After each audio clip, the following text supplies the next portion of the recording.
bienvenue sur ma chaîne Collage de l'âme pour découvrir et accepter les 1001 facettes de votre personnalité. Vous n'avez pas à choisir entre vos différents traits de caractère ou vos différents rôles. Vous n'êtes pas obligé de vous sentir en contradiction avec vous-même parce qu'on vous dit ou que vous vous sentez une chose et son contraire. Vous pouvez être tout à la fois, mais pas en même temps. Aujourd'hui, je vous propose de découvrir les 9 lois du temps ou comment être efficace, c'est-à-dire faire ce que vous avez à faire sans vous épuiser.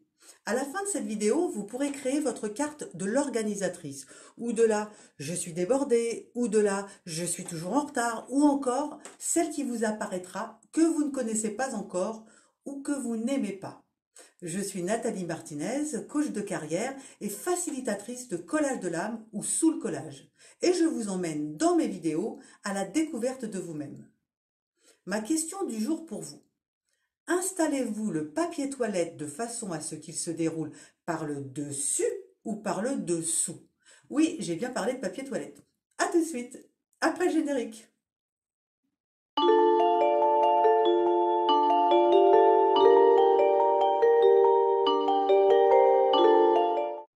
Qu'avez-vous répondu à la question?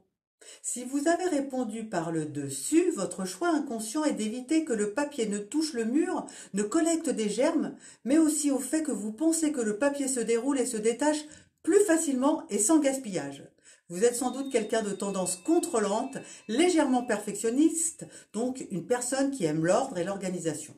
En tout cas, c'est ce qu'a démontré la chercheuse britannique Gilda Carle. Si vous avez répondu « je déroule le papier toilette par le dessous », comme 30% des consommateurs, vous êtes sans doute d'un naturel plus décontracté, avec une capacité à développer des liens solides. Votre choix inconscient est dicté par l'idée que le papier se déroule librement sur le dérouleur. Si vous ne faites pas attention au sens, vous êtes probablement une personnalité flexible qui évite les conflits, vous avez le sens de l'aventure et vous aimez les situations inédites. Je pense que désormais, vous ne regarderez plus le papier toilette de la même façon. Laissons derrière nous les rouleaux de papier toilette et parlons des lois du temps. La loi de Pareto est la plus connue et à mon sens la plus utile pour gagner du temps et de l'efficacité. Cette loi nous dit qu'il faut identifier les 20% d'actions qui nous rapportent 80% des résultats, c'est-à-dire identifier ce qui marche. Naturellement, elle sous-entend que vous connaissez les objectifs à atteindre. Pour prendre un exemple simple, si vous voulez vous sentir bien dans votre peau, concentrez-vous sur les 20% de votre garde-robe qui vous apportent 80% de satisfaction. À vous de trouver les 20-80 pour chacun de vos objectifs. Mes questions pour vous. Quelle action ou non-action vous rapporte le plus d'argent? De tous vos amis, quelle est celle ou celui qui est le plus disponible pour vous?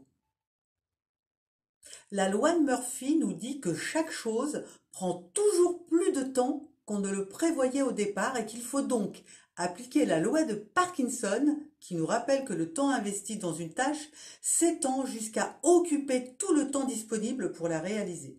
Donc, pour économiser du temps, donnez-vous un temps limite. Le mot-clé est limite.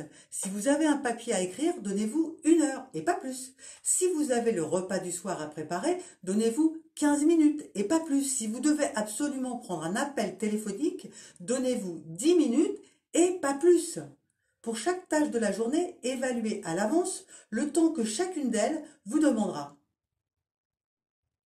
La loi de Fraisse nous dit que plus nous faisons quelque chose qui nous plaît, plus le temps passe vite.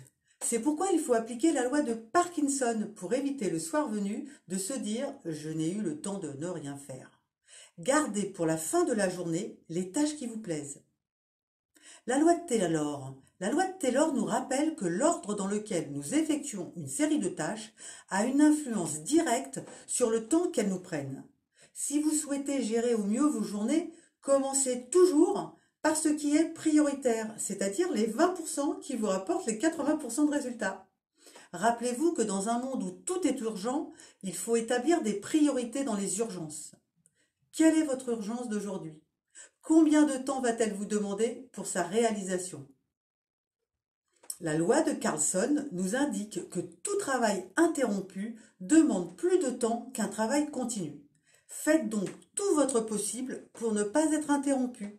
Vous pouvez par exemple scotcher avec humour un panneau sur votre porte, mettre votre téléphone en mode silencieux, consulter votre boîte mail à une heure précise, sanctuariser des plages horaires dans votre agenda pour être sûr de faire ce qui est le plus important.